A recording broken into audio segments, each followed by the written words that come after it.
Buongiorno e ben ritrovati con l'informazione flash di newsicilia.it. Vediamo insieme i titoli più rilevanti della mattina.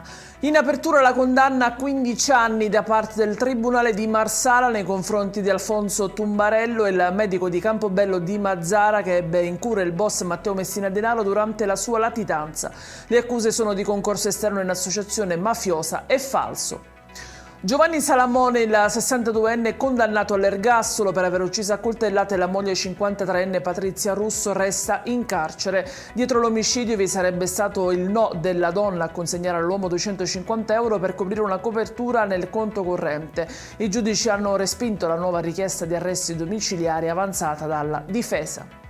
Arrestati 3 autori di una serie di colpi avvenuti tra dicembre 2024 e gennaio 2025 ai danni di alcuni esercizi commerciali di Vittoria e Comiso. I furti avvenivano mediante una effrazione delle vetrate con delle macchine rubate dagli stessi.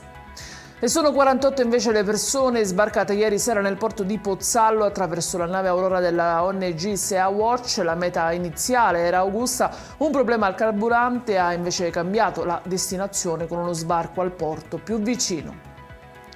In chiusura una nuova denuncia a distanza di un anno della CISAL Catania in merito alla situazione di pericolo e degrado urbano in cui versa l'ecomostro di via Crunato, un manufatto abbandonato da oltre 60 anni e che nonostante l'intervento del TAR di Catania con una sentenza vede ancora rischi e silenzi. Per il segretario provinciale Giovanni Lo Schiavo siamo di fronte a una storia infinita che mette a rischio la sicurezza pubblica.